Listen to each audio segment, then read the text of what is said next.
যুদ্ধে, কোন যুদ্ধে? বদরের যুদ্ধে। নবীজি যে সৈন্য সংখ্যা 313, কটা? আর তাদের 1000-এর উপর। তাদের কত?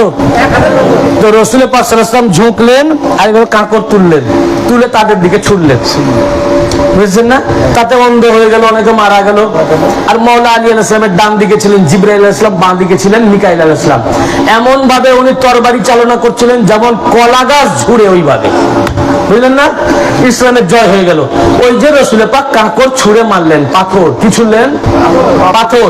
আল্লাহ তাআলা বলছেন সূরা আল আনফাল, তাই তো আপনি সূরা আল আনফাল, ওয়ামা রামাইতা ইজ রামাইতা ওয়ালাকিন্নাল্লাহ রামা, ওয়ামা রামাইতা, আপনি ছুড়েন নাই, আপনি নিক্ষেপ করেন নাই, ওয়ামা রামাইতা, আপনি ছুড়েন নাই, ইজ রামাইতা, যাহা আপনি ছুড়েছিলেন, ওয়ালাকিন্নাল্লাহ রামা, বর্বটা আল্লাহ ছুড়েছেন।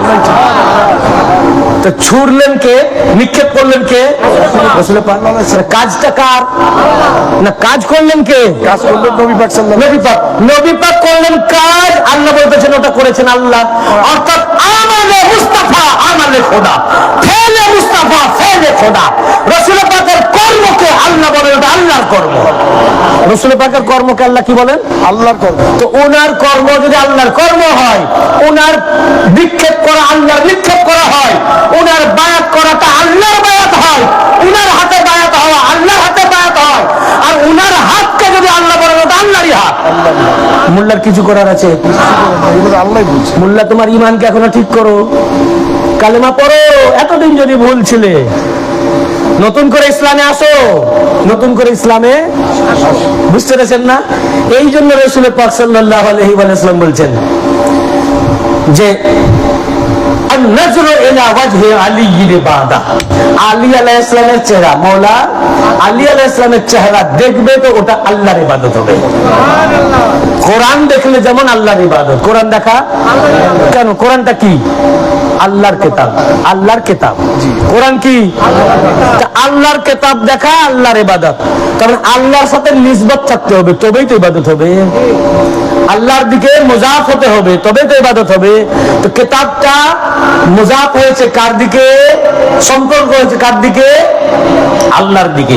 আপনার কিতাব দেখা তো আর ইবাদত হবে না, হবে আল্লাহর কিতাব। তা আল্লাহর যেহেতু কিতাবটা আল্লাহর, তাই দেখা ইবাদত। নামাজটা যেহেতু আল্লাহর, তাই ওটা করা ইবাদত। রোজা যেহেতু আল্লাহর, তাই ওটা করা ইবাদত। হজ যেহেতু আল্লাহর, তাই ওটা করা ইবাদত। আলীও অবশ্যই আল্লাহ, এই কারণে আলীকে দেখা ইবাদত। इसीलिए अली को देखना इबादत है, क्योंकि अली अली का नहीं, अली अल्लाह का है। इसीलिए अल्लाह अली का पैदा खाना काबा के अंदर हुआ, अल्लाह के घर में हुआ, अल्लाह का घर में हुआ। এই জন্য মওলা আলীর জন্ম, पैदाइश মানুষের ঘরে হয়নি, মানুষের ঘরে হয়নি, তার মায়ের ঘরে হয়নি, ওনার আম্মা জানের ঘরে হয়নি, ওনার আব্বা জানের ঘরে হয়নি। এই জন্য আলীর জন্ম আল্লাহর ঘরের ভিতরে হয়েছে, क्योंकि अली अल्लाह का है। अली, বুঝতে পেরেছেন না?